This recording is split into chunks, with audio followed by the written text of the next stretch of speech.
कुलदीप कुमार जी। धन्यवाद अध्यक्षा जी।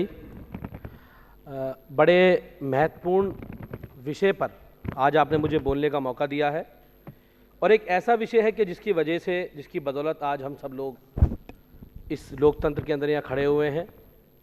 अभी आतिशी जी ने और दुर्गेश जी ने अपना वक्तव्य यहाँ रखा और पूरे देश भर में जब पूरा देश आज आज़ादी का 75वां अमृत महोत्सव मना रहा है, उस समय पर किस प्रकार से पूरे देश भर में इस लोकतंत्र को ख़त्म करने की साजिश भारतीय जनता पार्टी के द्वारा रची जा रही है और किस प्रकार का खेल आज इस सरकार के द्वारा किया जा रहा है। मुझे एक बात याद आती है बाबा साहब अम्बेडकर की। बाबा साहब अम्बेडकर ने कहा था कि हमारे देश के संविधान में मतदान का अधिकार एक ऐसी ताकत है जो किसी ब्रह्म स्तर से कहीं अधिक ताकत रखता है। ये जो वोट का अधिकार है, ये वो वोट का अधिकार है जो हर नागरिक को, हर देश का, चाहे गरीब हो, चाहे अमीर हो, चाहे पिछड़ा हो, दलित हो, महिलाएं हो, किसी भी जाति, किसी भी संप्रदाय का कोई भी व्यक्ति हो, उसे वोट का अधिकार अपनी सरकार चुनने की ताकत देता है। और उस लोकतंत्र के अंदर जब हम सरकार चुनते हैं तो वो सरकार, हम अपना विधायक चुनते हैं, हम अपना सांसद चुनते हैं और विधायक और सांसद चुन के मुख्यमंत्री और प्रधानमंत्री का स्वरूप मिलता है, जैसे आज हम विधानसभा के अंदर बैठे हुए हैं। लेकिन आज नरेंद्र मोदी जी और अमित शाह जी, जिनको इस बात की फिक्र होनी चाहिए थी कि देश की जीडीपी कितने नीचे जा रही है, बेरोजगारी की दर कहां से कहां पहुंच गई है, आज लोग 2 वक्त की रोटी जुटाने में भी उनको कठिन परिश्रम करना पड़ रहा है, लेकिन आज वो 2 वक्त की रोटी भी नहीं जुटा पा रहे हैं। इस सरकार को उस बात की चिंता करनी चाहिए थी। इस सरकार को इस बात की चिंता करनी चाहिए थी। इस सरकार ने कहा था, नरेंद्र मोदी जी ने, कि मैं हर साल युवाओं को 2 करोड़ रोजगार दूंगा और 8 साल इस सरकार को हो गए। इस सरकार को 2 करोड़ रोजगार के हिसाब से 8 साल में 16 करोड़ रोजगार देने थे, लेकिन जब पार्लियामेंट के अंदर इनकी रिपोर्ट पेश होती है तो मात्र 7 लाख लोगों को रोजगार दिया गया। 22 करोड़ लोगों ने, नौजवान युवाओं ने आवेदन किया। इस सरकार को चिंता इस बात की होनी चाहिए थी, इस सरकार को चिंता इस बात की होनी चाहिए थी कि कैसे गरीब के घर के अंदर चूल्हा जल पाए, कैसे उसे 2 वक्त की रोटी मिल पाए। इस बात की चिंता इस सरकार की होनी चाहिए थी। कैसे बच्चों के लिए सरकारी स्कूल अच्छे बनाए जा सके, इस बात की चिंता सरकार को होनी चाहिए थी। लेकिन बड़े दुखी मन के साथ मुझे कहना पड़ रहा है कि आज ये रंगा बिल्ला की जोड़ी, आज नरेंद्र मोदी और अमित शाह की जोड़ी, ये बैठ के केवल ये प्लान करते हैं कि किस राज्य के अंदर भाजपा की सरकार नहीं है, कौन से राज्य ने भारतीय जनता पार्टी के लोगों की जमानत जब्त करा के भेजी। ये आज ये विचार करते हैं कि कैसे इस लोकतंत्र में उन लोगों को, जिनको जनता ने वोट का अधिकार से विधायक चुनने का मौका दिया, सांसद चुनने का मौका दिया, कैसे उन विधायक और सांसदों को अपनी ईडी, तोता मैना के माध्यम से किस प्रकार से उनको खरीदा जा सके। आज ये प्लानिंग चलती है, तो इस देश के लिए दुर्भाग्यपूर्ण है। इस लोकतंत्र के लिए मैं कह सकता हूं कि लोकतंत्र की हत्या की जा रही है। इस देश के बाबा साहब अम्बेडकर के द्वारा बनाए गए भारत के संविधान की हत्या की जा रही है। बाबा साहब अम्बेडकर ने इस संविधान की व्यवस्था दी थी कि इस देश में चुनाव होगा, जनता अपने मत से अपना विधायक चुनेगी, सांसद चुनेगी।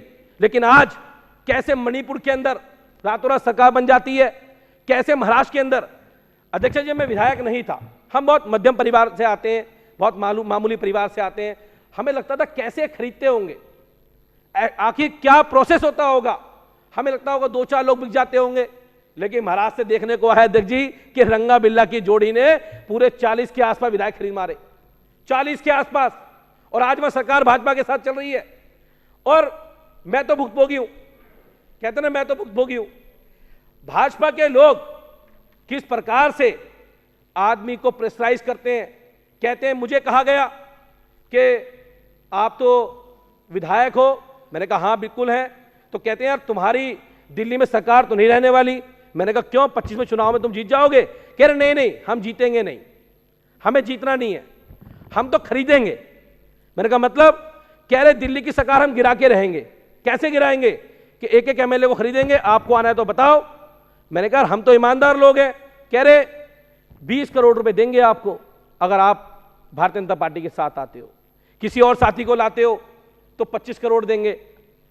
मैंने कहा अच्छा, तो कहते हैं देखो, मैंने कहा अगर मैं नहीं आऊं तो कहते हैं अगर नहीं आओगे तो आपने देखा है अपने उप मुख्यमंत्री का हाल, मनीष सिसोदिया जी का। मैंने कहा वो तो बड़े ईमानदार आदमी है। कह रहे यार वो तो मुझे भी पता है।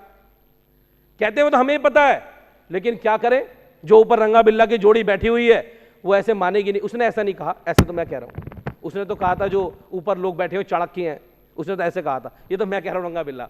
तो उसने कहा जो बैठे हुए लोग हैं वो चाणक्य हैं, वो ईडी के माध्यम से, सीबीआई के माध्यम से आप लोगों को फंसा लेंगे। मैंने कहा हम तो हमारे पास तो कुछ है नहीं, हमें क्या फंसाएंगे। कह रहे उप मुख्यमंत्री को फंसाया है ना। मैंने कहा दूध का पानी हो जाएगा जांच में। तो कह रहे जब तक तो जेल में रहोगे। मैंने कहा यार चलो देखते हैं। हमने उनको साफ मना कर दिया।